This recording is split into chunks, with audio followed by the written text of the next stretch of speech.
Hello guys! Good evening, si Jury Kawasoy po ito. Mayroon akong gustong i-share sa inyo.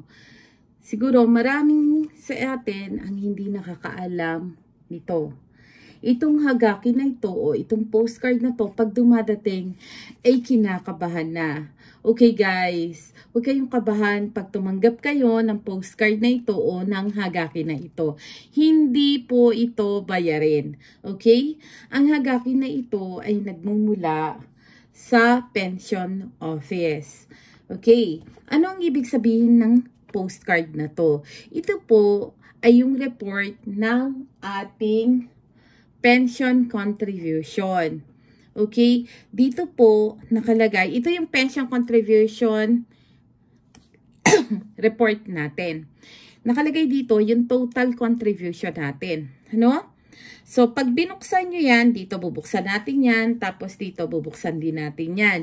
So, pag binuksan natin yan, pag binuksan nyo yan, makikita nyo dyan kung kayo ay naging housewife or ano, yan, nakalagay dyan yung sanggo, dyan, nakalagay dyan. Tinakpan ko na lang po yung mga importante kasi ayoko makita nyo yung contribution ko, syempre.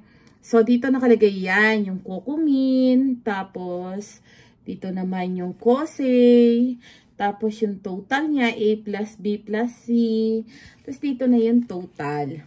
Tapos, dito naman, kung magkano yung matatanggap nyo, pagtanda nyo, yan, nakalagay 65 years old, ano?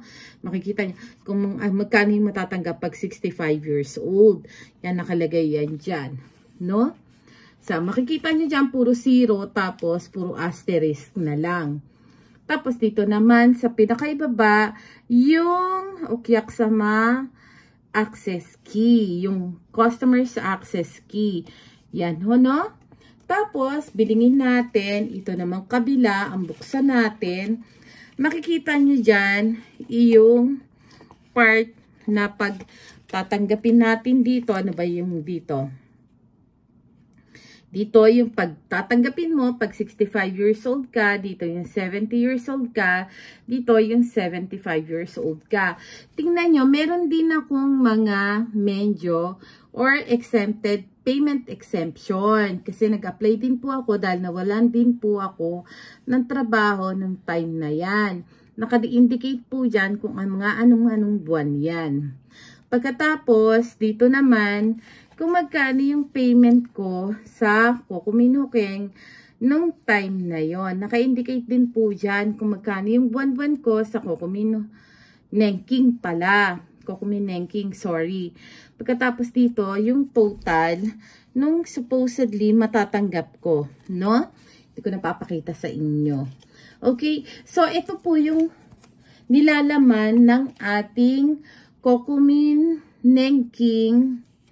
Hokeng na report hagaki or report postcard. Yan. Kaya wag kayong matatakot na buksan to or tanggapin kasi ito po, dito nyo malalaman yung contribution nyo. Hindi po ito bayarin, ano?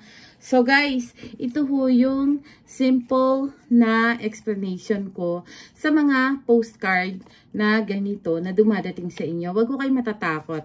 Okay?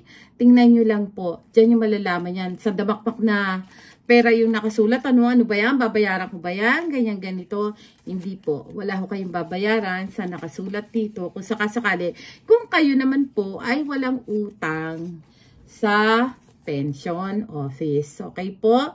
Ito po yan. Nagpapadala ho sila ng ganito para ho malaman natin kung magkano na yung contribution natin, kung ilang buwan na, ilang taon na, tapos kung magkano ho yung pwede natin tanggapin sa pagkakaedad ho natin. Okay po?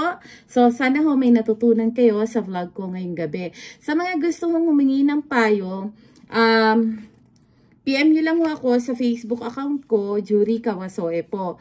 1,000 yen na po every 30 minutes po ho. Tapos ho, sa mga magpapatranslate, Jury's Interpretation and Translation Services. Follow nyo din po ako sa aking YouTube channel, TikTok, and Facebook account. Maraming salamat po. Isang magandang gabi sa inyo lahat. Thanks God, it's Friday. Ingat po lagi. Bye!